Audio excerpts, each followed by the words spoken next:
Welcome to today's edition of the Men's Room. We are excited to have AK here as our guest.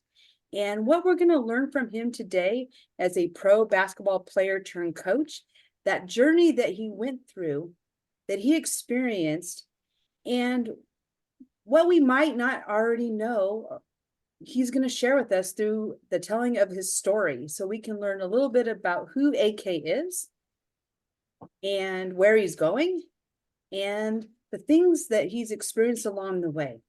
And so with that, we're going to have you jump right in and tell us a little bit about who you are. Okay, so hi, my name is AK. My real name Anze Kos, which is, why I also go by AK because many people can't pronounce my name. But at the same time, I also love that nickname. I am, well, that's quite a story to define yourself who you are. But just for the sake of what we're, I guess, talking about today, yeah, I'm a professional basketball player slash coach, and currently starting out as a life coach as well. Going into life coaching business. I just opened up my new brand, my new company, and yeah, I've been on a journey from transitioning from an athlete to coach to a life coach, and currently I'm actually combining all three together. Can you tell us a little bit about your brand and how you're combining all three of them together? Because I think we're really curious to hear about that. Right. So, I mean, I guess ever since I was a kid, I was always curious. I would say that's one of the traits that I definitely have. So I was always curious about life, and as an athlete, I feel like any sport it is, for me, it's basketball. Like, sport itself is such a big teacher. I always say basketball is a teacher of life, So I've learned so much through basketball. And, I've, in order to be a high performing athlete, you have to kind of approach the game from the holistic perspective, right? It's not just about training and practices on court, it's also about mental part of the game, and just all the extra stuff that are required for you to be a high level athlete. So for me, just being curious, like I said, I started exploring all this stuff that I feel like would be useful for me to be a better athlete, and I ended up enjoying so much that I started life coaching, and currently just also developing my brand, which is called Mr. Blackbird, which is actually my last name. Blackbird is my last name in English. So my last name is Kos, and Blackbird is yeah, it's a literal translation in English, but it has a deeper meaning as well, because blackbirds are generally spirit animals that their role in our world is to guide people through life. And I feel like Mr. Blackbird is just perfect for who I am. What am I actually trying to do right now, which is guide people through life. And yeah, it just goes perfect with the branding. I love that you have shared that, and knowing what I do about you, that's perfect. I mean, I did not know that that was the connection with your name, the literal translation. So that's wonderful. And it's also how fitting to have your last name be what it is that you stand for and do. I think that's wonderful. Yeah, it's also, I have such an amazing support system around me, and the people that are around me is just a blessing. And one of them is also my sister. Like she helps me a lot with just the whole I guess, brand development. She developed my logo. She's an amazing artist. And yeah, like Blackbird is a bird, right? And she came up with this idea that since I'm also a big nomad, so I love traveling around the world, I'm kind of living different feathers wherever I go. You know what I mean? So it has like there's a million of different meanings that go into this Blackbird, Mr. Blackbird, but this is kind of just to sum it up quickly. And I wonder that, AK, and I wonder, when it comes to that, let's say, professional side of things, what do you think? Which parts of your sport athlete career did you find the most challenging?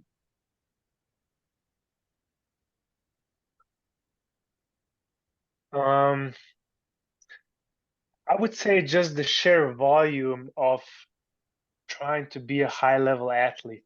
Like in order for you to be, I guess, high performance in anything in life, I guess, there's a lot of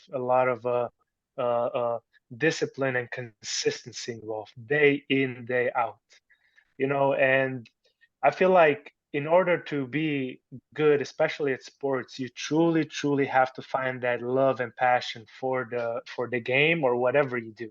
Because if you don't find that something that you truly love to do, it's not for you. You should go somewhere else because it's like you have to love it. And like I said, but at the same time, as much as you love, as much as I love the game itself, like just coming to the gym and training day in day out, it's a challenge. And if you want to be a high performing athlete and excel, like you are constantly forced to get out of your comfort zone. So, and that's not easy. So, constantly pushing through that comfort zone, constantly just like physical, mental level, I guess on all level, emotional levels, it challenges you to the limits. And at the end of the day, it's not like, okay, now it's Sunday, and tomorrow I'm just gonna take it easy. It's a day in, day out, just grind, and you truly have to love it to be able to stay so consistent and disciplined with it. So would you be willing to share specifically how you stay consistent and, move into that uncomfort, and, on the days where you don't want to do it, we all get that. But what is your particular system that works for you that you believe could work for others and you advocate in your coaching practice? Oh, that I love that question. And I will give you, if you'd asked me that 10 or 5 years ago, I would give you a completely different answer. Because now I also see it from like the whole different level of awareness, and also from a life coaching perspective. So, but currently, like I said, currently I'm not, I'm playing basketball and I'm also coaching. And at the same time, like I said, I'm developing my company, so I'm combining all three. But when I was like fully just playing basketball, I feel like my days were there was a lot of course, basketball practice pretty much every single day, twice a day. There's a lot of workouts as far as straight training. A lot of recovery stuff, like ice baths, um, just taking care of what you eat, the nutrition, and that's more like I guess physical part, but then the other part is just from the morning I wake up. For example, what I do right now is just like meditation is a big part of who I am and what I do on a daily basis. I feel like that's a tool that truly like transformed my level of play as a basketball player and just how I'm able to maneuver through challenges. you know, then having anchors, having ability to enter the alter ego while you're playing. That's a big deal, you know, and Kobe Bryant talks a lot about that. So that's something that you know, I've developed throughout the course of my career that I still apply when I play. Um, then ability to channel emotions. Um, um, Yoga, I think I mentioned that already. And at the same time, knowing that constantly pushing is also hurting you. You know, I advocate a lot that it's a big grind, but at the same time, you have to like be aware of times where you have to step back, you know, and take that rest, take a day to recharge. Um, um, and I'm not talking about just laying on a bed and looking up in the air, but you know, doing all the like grounding practices, for example. Those are a big thing for me that I do. And I guess there's probably other stuff, you know, that also help me just to be a better basketball player and a human being overall. As you're talking, I was listening to the three things that you are doing. And, isn't it a constant battle with yourself to not fall into society's grind until you get it?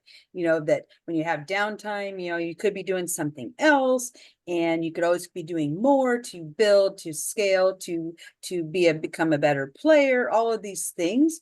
And so you speak to the daily practice of meditation and grounding. And what about prioritization? So we all will say we want to ground and we want to meditate and we want to continue to build our businesses, for example, or a career, and we want to stay connected to family. It's like the challenge to be able to have all of those. I don't advocate or believe in life work balance, because I don't think that that's what it is. What I think it is it's about knowing what you prioritize. So what you most value and want around you, that you will make that happen. And I think a lot of us can struggle with communicating what we want to have happen and having people actually meet us where we are with our boundaries. So Mhm. so one thing that comes up for me that I wanted to share on for our listeners is this concept of protected time. So there's only so many hours, 24 in a day, and we all have them. We can choose to allocate them how we want. But I think that if you can communicate that, oh, I'm going to be doing this meditation time at a certain time of day, and when people come in and want things of you, or to break away, that they're communicated to in such a way that they know that that is your time, and that helps you to commit and to maintain that time to be able to do said activity. Because it's so easy to have something come up that, oh, I need to do this, I needed this other place. But the more you communicate and hold to, I need this time, I need this space, will you help me do this?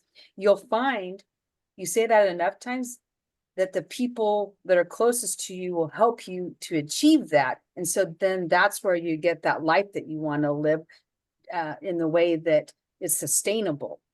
Um, and the other part to it too is, we're trying to figure out how to put things on our calendar so that we can do a lot of things. And society says that you do something a certain time of day. I challenge that belief. I'm like, if you are an evening person and you have something that's analytical and critical to do, then do it in the evening. And if you need to do something that's just get it done before the day gets going, then do those types of activities then. And so really it's not about the consistency of always doing everything at the predetermined societal time, but it's doing about what's good for you, speaking to it, and then making sure that You know, you have people in your support network that are not only supporting you to meet your goals, but helping you when you're falling behind and not meeting them. So you communicate said boundaries or said things that you're doing, and you don't follow it. Well, having someone in your life that says, hey, you said that you needed to be doing this, or this needs to be happening, and you're not doing it. What's going on with that? Because, you know, working 16-hour days is not ideal for anyone sustainably, for example. And so you might need to have people that support you to say, hey, you need to you know, have some disconnect time. You need to go out and see people or be with your family, or just do nothing. Because I think there's so much around it. You could always be doing something that doing nothing is worthless. Like, no, doing nothing sometimes is what you need to mentally and physically recharge. 100%, 100%. I agree with that. I agree with that. And, on top of what you just said, the thing that really caught my attention, well, actually, there's two things that I feel like I'm really starting to understand, just to feel that connection and feel that aliveness in life, which is crucial conversations, just being able to communicate with people about how you're feeling, whatever is going through your life, or there's some type of boundaries that there are step, if instead of being passive aggressive or like getting angry and reactive and upset, like there's a way where you can constructively express that, and when I was a kid, many times, like, I was so angry at my coaches because they didn't play me, and but I didn't know how to communicate that with them. I didn't know how to connect with coaches. I felt like, okay, I'm just gonna work harder and it's gonna be okay. But now, like, I'm learning how important it is, especially for me, to truly be vulnerable and be okay with not being okay, and communicate with people what you're going through, and those crucial conversations, for you to be, I guess, if there's like some overstepping of the boundaries, or just genuinely expressing yourself, are very important. So that's one thing. And then the second one, uh, I would say, having accountability from, like, the people you surround yourself with, having a group of people. Like they say, you are the sum of the top 5 people you surround yourself with, right? So surround yourself with people that hold you accountable, that help you grow, that have this growth mindset, and then the only way is up. Got a quick question for you. What exactly got you started into playing basketball? Okay. That's a great question. And honestly, it's my friends. So when I started playing pretty late, I guess 12, I was 12, and everyone in my class was either football or basketball. And my first practice, I went to football and soccer, like we call it football. And I didn't do so well. And then afterwards, I went to a basketball practice, which, like, half of my other friends were there, and I did really great. And ever since then, I stuck with basketball. Before I hand it over to you, Konrad, I've got a quick other question. For parents listening, what would be the best solution to get your kids off the game console and actually playing some sport, something like basketball? Like, would you have a solution for that? Or is that something you're still trying to figure out personally? It's actually amazing you asked me that, because one of the things that I feel like I'm called to do as a life coach is also help people find their purpose, or what to do in life. So I don't have necessarily a magic pill to get people to play basketball, but the way I would answer these questions is, I always tell people that especially younger adults, to follow your curiosities. That's the most important part. Like when you are following whatever you're passionate about, you usually find something you love to do, whether this is sport or not. I mean, everyone is called to do different things. So, but that's the way I would answer that question. I'll let you take it over, Konrad. Yeah, so it's actually compounds on everything that was said so far as well. From that unique perspective, right, of having coached people and having worked with a team of, younger people, and also being a professional athlete, what do you think? What should someone look for in a sports coach?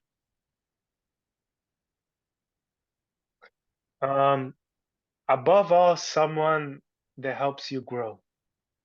So that would be, I guess, the easier or more summed up question response. And what I mean by that is someone who truly wants to be a better human being. I feel like a coach that truly cares about you, and not just for you to be the best possible athlete, but for you to be the best possible human being. Someone who just encourages you to grow in all parts of life. Who doesn't speak only about sports, but actually teaches life through basketball. That's the whole point. I feel that is also my philosophy.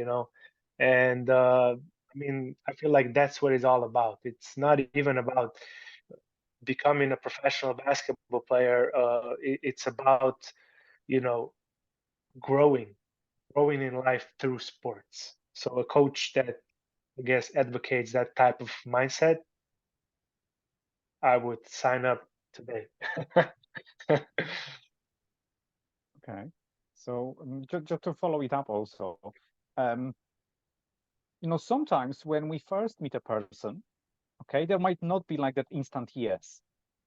Yeah, it can happen that that the coach feels challenging, right? However, we sense the potential, right? We know that either by referral, right, or some kind of knowing or even intellectual, let's say, understanding of, okay, this is a good coach, but somehow I'm not quite sure, should I be working with them or not? Yeah. What would be your advice, for example, for people who, let's say, are about to, or they are looking for a coach? They go to that meeting, right? Or they start doing the research, and it doesn't seem to be like an easy fit. Hmm. There is a potential for sure. And yet, there is let's say, it's not like a match made in heaven straight away. Should they be treating it as a growth opportunity, to somehow trust that that coach knows what they are doing? They might be different from me, and perhaps that's why we aren't exactly on the same page, and this is exactly the opportunity to grow. Or should they just look for somebody else? That is like, I love that question. I mean, you worded it also amazingly well. So, look, I will tell you from my personal experience. Okay, I had a coach who was, by standard alone, I would say, someone that from outside looking in, worst coach ever. But Mhm. I grew the most as a human being. Like when I had him, I excelled the most. Like I literally turned my life around. And that was a coach that pushed me to the limits. And what I mean by that, it was very hard. It actually happened in the professional world. Okay, I was playing professionally, and I had a coach who I felt like was really negative towards me. And I'm not advocating that a negative coach is a good coach. No, not at all. But I'm saying that it's the matter of how you see the situation.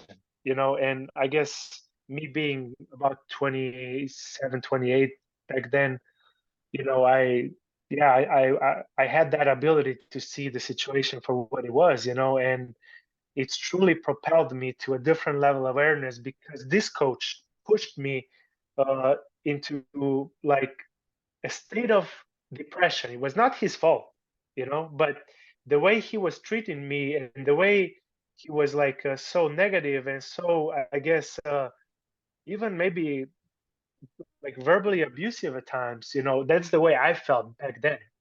That it forced me to face the situation, whether I stay here or I leave.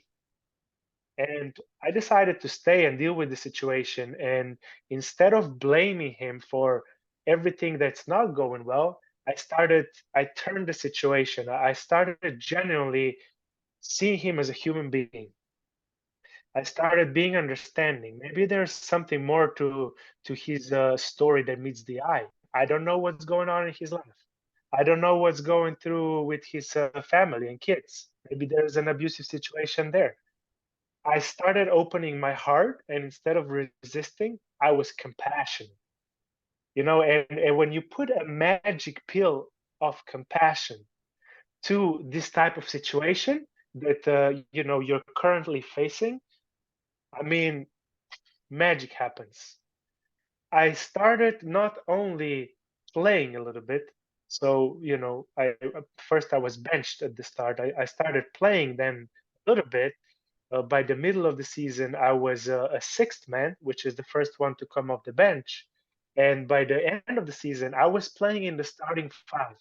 And the best story of this is that he calls me at the end of the season and asks me if I want to play for him another year.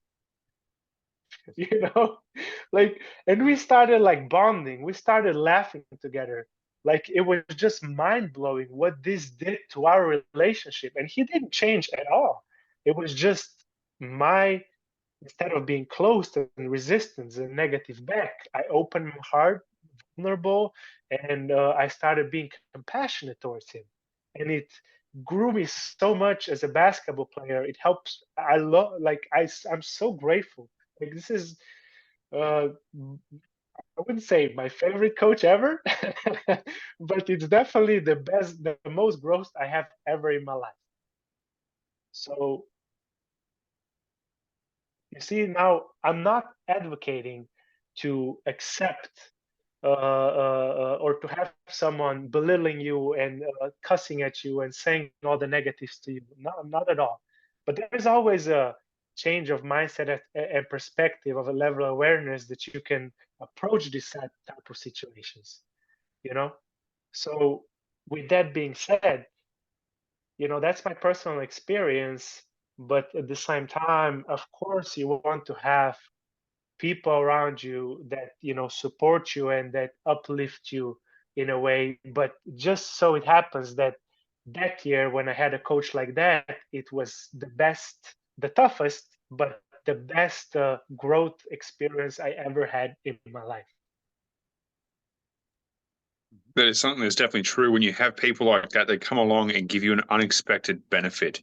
You don't expect to grow as a person like that. You expect it to be such a horrible, bad time, but it's all about perspectives.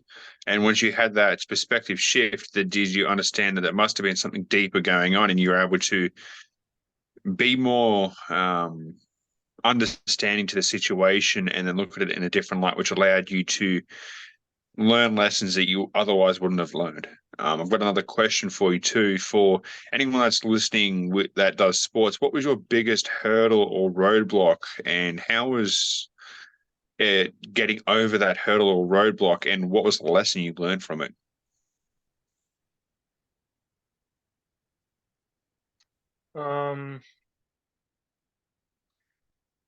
As an athlete in my career, Yes, playing or basketball and stuff and playing sports. So, because every athlete hits that roadblock or something that's a bit of a hardship that just, it's like a brick wall, like writer's block for writers and stuff.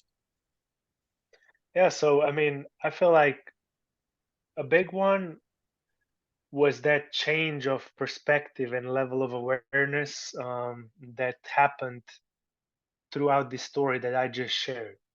That year, especially at the start, where you are in a situation where, you go to a different country, you're like one of the few foreigners there, like it's a new place, like it's just like you don't know many people.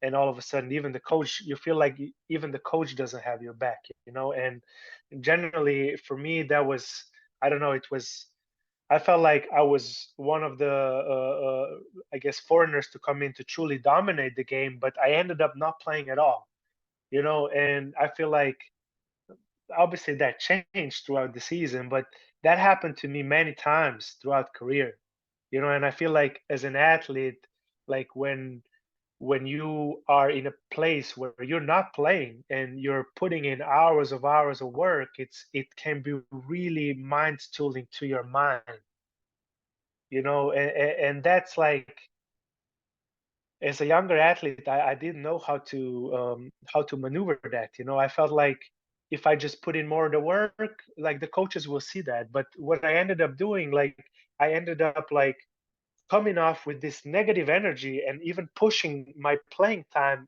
further away. So, and I'm not advocating for people to put in the work and stay consistent, but it's just like being patient and not trying to force things to happen. So, what I did was many times, especially in my college years, I would have this like negative aura around me because I was like, I'm gonna prove this coach that I deserve more playing time. And I ended up like developing this kind of aura around me that made him to sit me even more. Like I was benched even more. I played less and less, and I worked more and more. It just doesn't make sense, right? But once you kind of understand, um, yeah, that you can't do things by force, things started to turn around for me in a way, if that makes sense. But I had to go through that, through those years, sometimes working and working, not seeing a court for 1 minute, and it's hard mentally. But I mean, the one thing that truly came to mind was I love the game of basketball, so that helped me stay on track. And also, once I started kind of changing my level of awareness and exploring these practices that help me be more aware of the situations and how to be a more understanding, and kind of understanding that it's not about pushing and trying to force things to happen, but more like letting things come to you. you know Things started to change for me. So what I'm listening as you're speaking, AK, is that your experience of playing basketball is really holistic to how you would live life, because you spoke earlier about how to learn how to live your life through basketball. Well, because you had that particular difficult coach that was really hard on you, he probably saw your potential. He probably wanted you to think a little more about that being, first out was not the most important. What it is that you would have that discipline to practice, show up no matter what. And whether you're the first person out or the eighth person out, you will be ready to do that. And I've found in my life, in my experience, that the people that push you the hardest and they have higher standards for you than everyone else, what they're not saying is that they believe in you, they see your potential, and they want to see you excel. And so sometimes they gotta do that nudge or that little shove to get you to do that. And so that could have been what was playing out. Chances are, it could have been some other things being difficult while he was angry. They, as a coach, would have, or even as a leader, you have stresses put upon you all the time. You gotta lead that team. You gotta take that victory to that next level, because there's things that count on that performance. So if you think about it from walking through the lens of that coach or that leader, all the things that they carry on their shoulders right here, and it's always hard to stay positive and motivated and keep everybody going. But the one thing that I see that you did that I really appreciate is the fact that you owned your experience. You chose to open up. to explore somebody else's walk, to show them compassion. And you decided at one point that I'm just going to put in the work, the discipline, I'm going to do me. And then when I don't force this, I'm just going to have that playing time. That's exactly what played out in this game that you were in.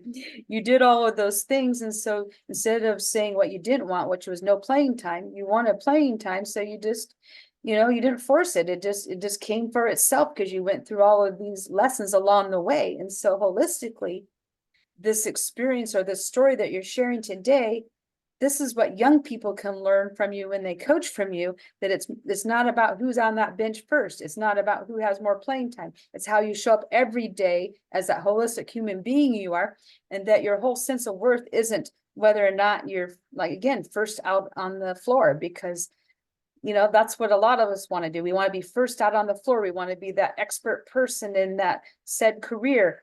And when we don't have that right away and we're trying to force it, the more we force, the more we're not having compassion for ourselves and others, the worse things become for us.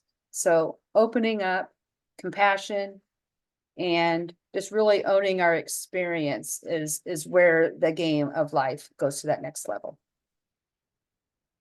I mean, you know, it's like, I'll tell you, like, when you find something that makes you feel alive, you found your purpose, you know. And a part of me is basketball. You know, basketball makes me feel so alive.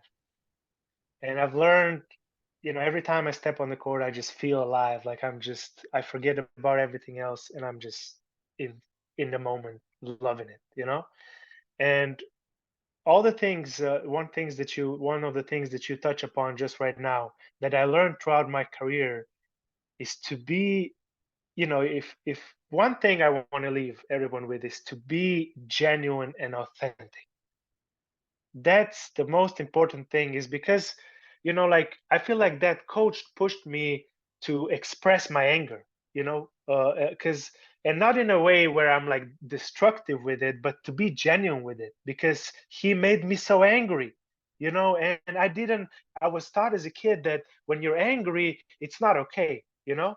But now I'm using anger to use it as a power. You know, anger has so much power, you know. And when I started to being genuine and authentic and just kind of putting that into relationship, the way I express myself, man, it's so powerful, you know. And those coaches pushed me and showed me that I was not being authentic, that, you know, I was smiling but I was actually boiling inside. So, you know, like, and I mean, there's millions of lessons I can talk about, but definitely, you know, basketball, it's just the amount of its life, you know. It's just, it teaches you so much. It's amazing. What have been some of the key lessons that you've been able to take away from your experience just in general life, as well as playing basketball, that you've been able to transfer over to your coaching business, and how those lessons can help the people that you work with? Like I said, it's the basis of, if you want to be, I mean, you got to be real, you know. Like, that's the most important time, being genuine, authentic. You know, for me, my lesson is to be able to truly, like, because I feel alive when I coach people, you know. And I love feeling alive. You know, basketball makes me feel alive. When I coach people, I feel alive. And, you know, I try to express everything I feel. I try to be vulnerable and genuine and authentic. Like, if you are genuine, authentic, no matter what you do, it's basketball, it's something, you know, that's, I mean, it's gonna it's gonna open all the right doors for you, you know. And it's not gonna be like, it's gonna be more ease in your life, more flow, because, you know, if you're like fake, I mean, it's just so much unnecessary suffering, you know. So yeah. I'm kind of curious too. Linda piqued my curiosity before by the number 47 and the significance behind it. I love that.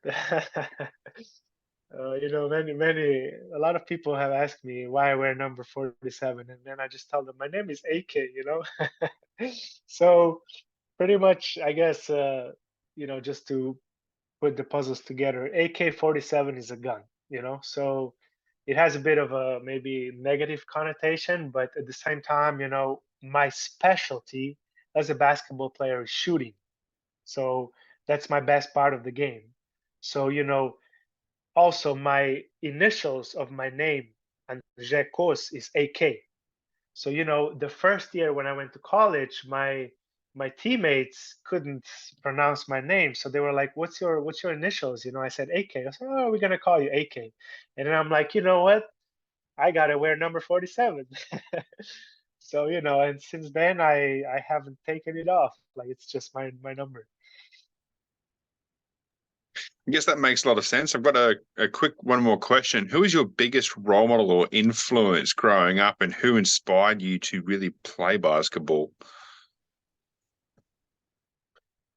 I love that question, and I would say as far as basketball standpoint of view, I've always looked up to LeBron James because I got the first jersey from my family, like my first jersey that I got from my family was from LeBron, and I've been following him ever since. But uh,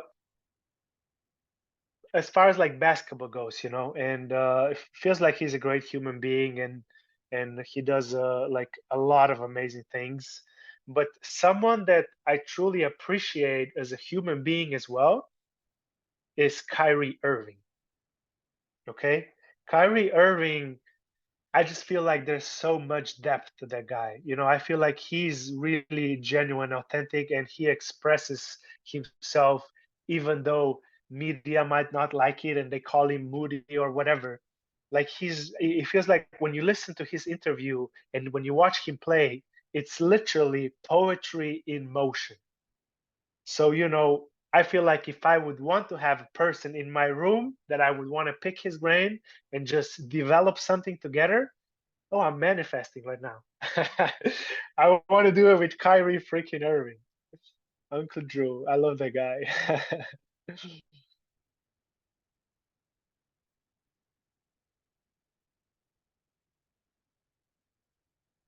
We can't hear you. Yeah, now I've got it. Yeah, that's exactly what it is, right? If you don't ask, you won't get. Always works that way. But the moment you start asking, you might just get what you wanted, right? That's the beauty of playing the game we call life.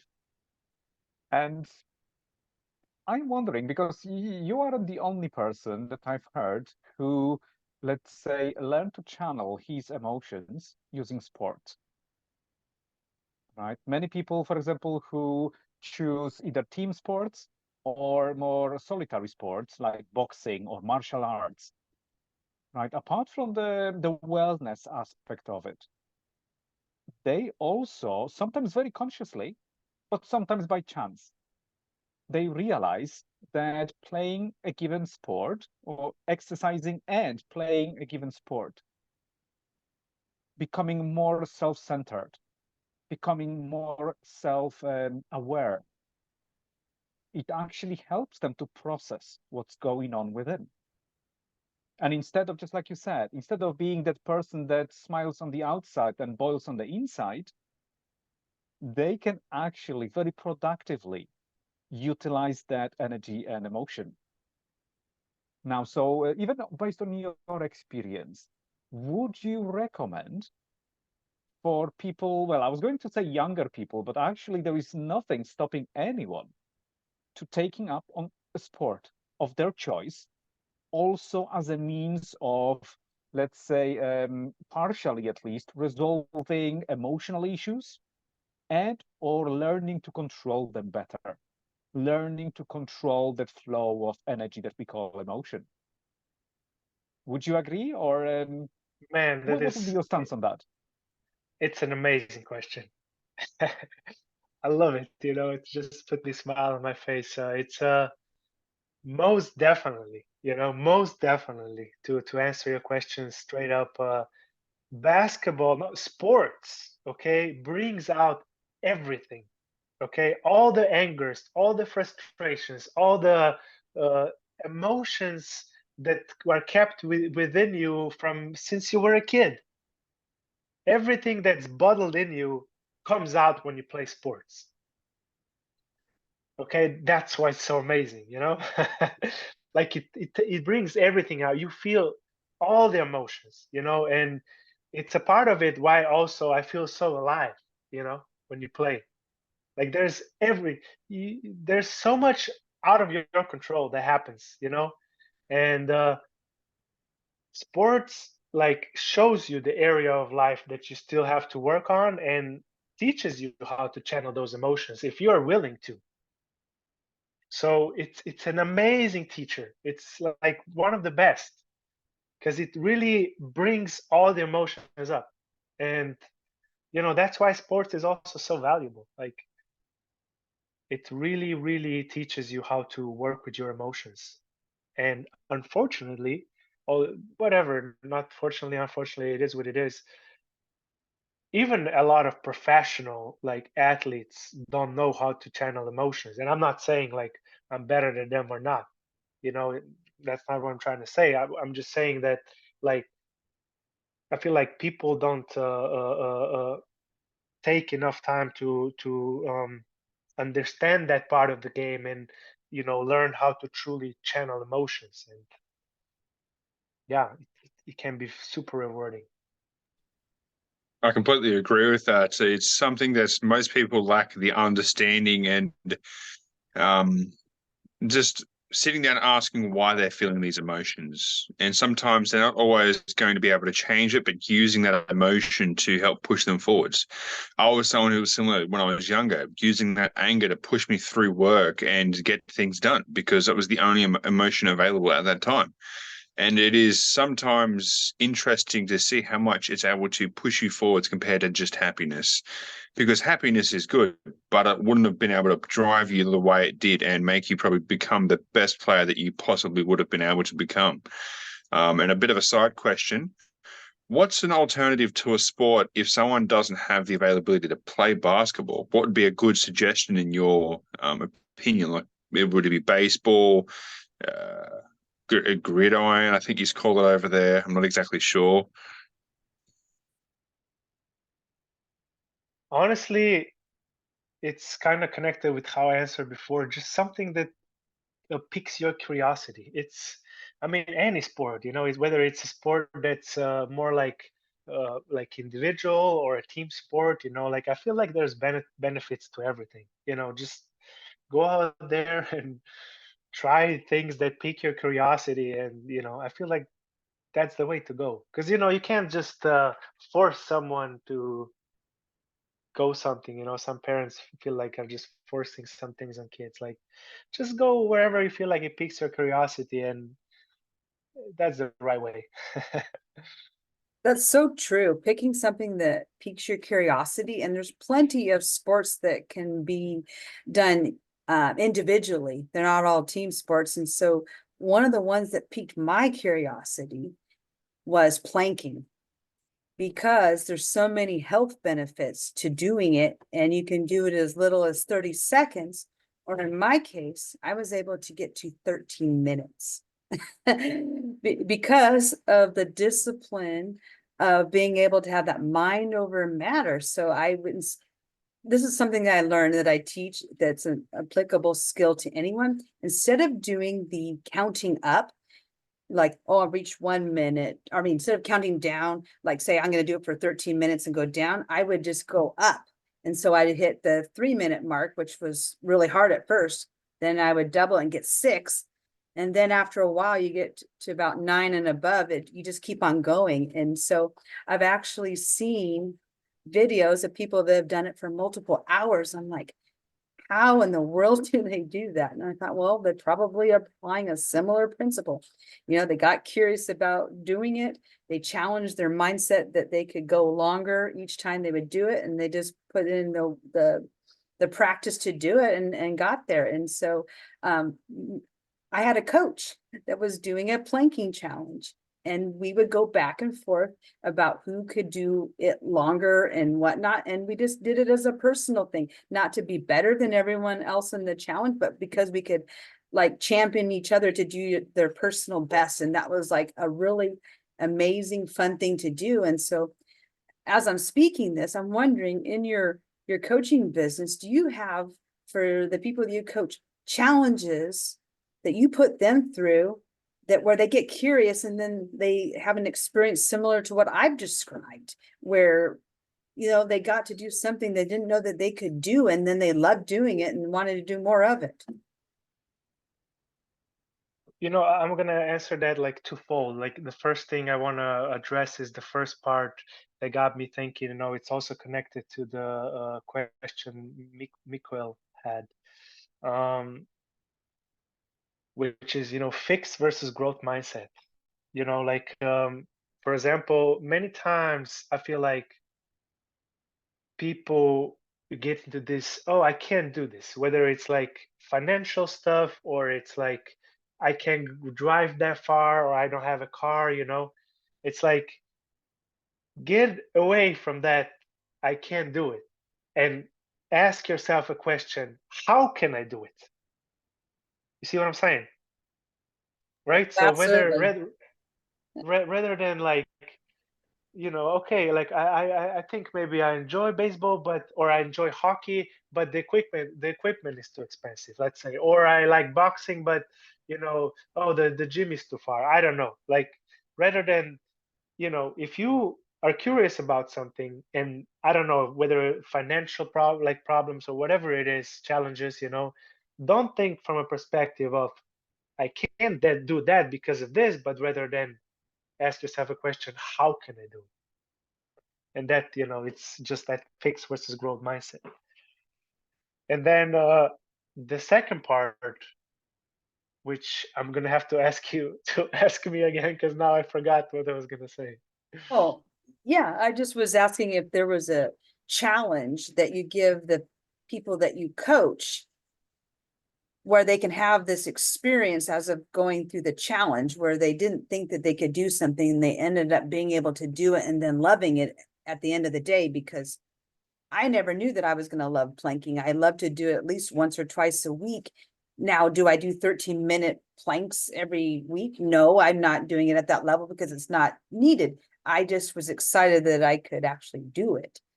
And knowing that I could do that, I apply that in all of the things that I do, even in the work that I do in my career. There's things that I will push and through to get there, and then love what I've done. And I have no idea that I could do this thing. And so my mantra is always, do the impossible. How can we do it? There is no can't, there is no impossible. I'm possible, and I'm doing it. So anyway, I just was curious if you had anything Yeah. like that you found in the people that you've worked with, where they've gotten to that point where they experience that transformational growth. Yeah, I feel like I said, one of the most important part as a coach is to be genuine, authentic, and real with people. And the second thing is, you are not here to make them feel nicey. You're here to push them out of their comfort zone. And anyone I coach, that's what I tell them. Look, like, I'm gonna give you a bunch of different challenges or whatever, whether this is from basketball or life coaching, because I genuinely like want you to develop. So I'm gonna push you out of that comfort zone. And and that's just my philosophy as a coach. And yeah, I definitely do that, any way I know how. That's something I definitely agree upon. And some of the closing thoughts I'll have before we end this podcast up is being comfortable with the uncomfortable and understanding where there's a will, there's a way. Like, just because you think that there's some limitation, that's just absolute bullshit. Like, we place 100%. limitations upon ourselves and think that we can't achieve something because there's a barrier to entry. Like having gear too expensive, there's always an alternative, whether it be going to a boxing gym or something, or buying secondhand equipment just to get started, if not making your own stuff. There's always a way in which you can achieve your goals. You just need to be willing to think outside of the box. And so many people nowadays are willing to put a limitation in front of them, whether it be out of just sheer stupidity sometimes, as I've seen in the past, and people are like, well, I can't do this because I don't have the right pair of shoes. Like, sometimes you don't need the right pair of shoes to play basketball. You just need the spirit. You just need to get out there and just chuck some balls around and like see what you can do. It's as simple as that. And a lot of people will just sit back and be like, I don't want to participate because I've got this, this, and this. It's stopping me. They're just excuses at the end of the day. They're not going to completely stop you unless you're bound to a wheelchair. But even then, there's people playing basketball in wheelchairs. Like, it just goes to show the determination and drive they have. They're not letting something limit them because they have found that way, because they had the will. It's as simple as sort of that. And I'll hand it over to Konrad to see if he has any closing thoughts on this.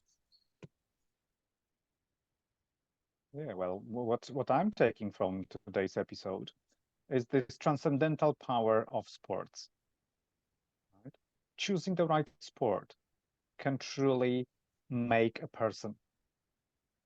Yeah, take them from A to B to C to D and deliver that platform for personal development, excellence, growth, yeah, capacity to build next level relationships, and look at oneself, other people, and the world in a completely new light.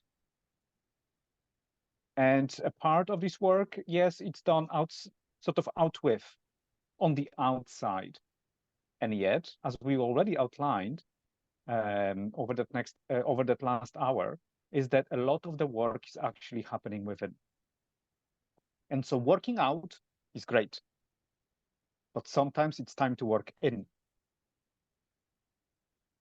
And that's just as important. This is where the real work is also taking place. So there is, even in sports, there is time to be reflective. There is time to look within and sit with those sometimes uncomfortable emotions or things that come to us through other people or when we are on our own. Rather than trying to escape them, hype oneself out of it, blame the external world or other people, sports, I believe, truly offer that tool and capacity to forge one's character, build an amazing skill set, and become a better person altogether. And the good thing is, in most cases, playing sports is free. There is no need to pay. One can find a way to play sports completely free of charge. And what a beauty of such an amazing tool of personal development. And if one can find a good coach on top of that, what an amazing journey that becomes. And luckily for us, we already have, an amazing coach right here sitting with us, okay, who can help not only professional athletes, people aspiring to do sports, but otherwise people seeking that life advice and guidance to reach that next level by developing themselves, their skill sets, their relationships, and take their life to a whole new level. And for that, AK, I am very grateful for.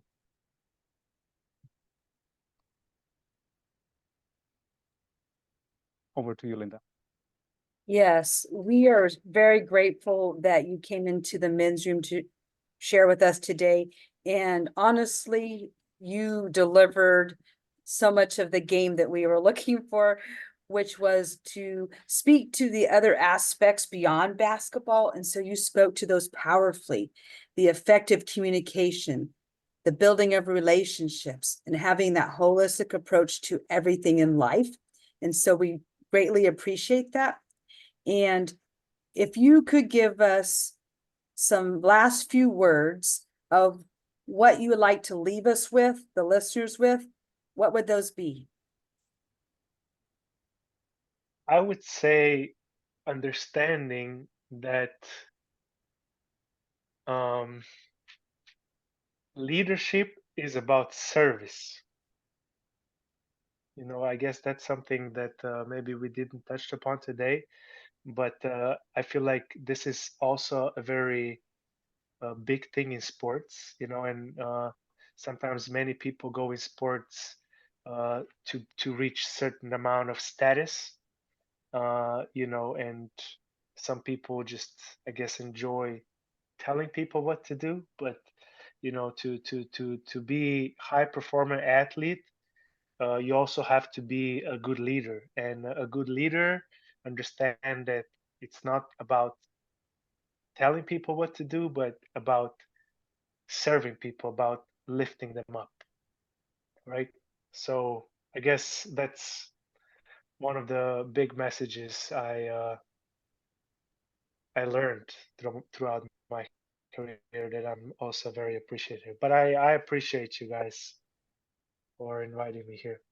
We look forward to future conversations with you, AK. You seem like a very interesting individual, and yeah, pleasure having you here. So, and a quick word to our viewers: if there's any topics that you would like us to cover, put them down in the comments below, and we'll sure to address them. And if there's anything you'd like to ask AK, put them down there as well.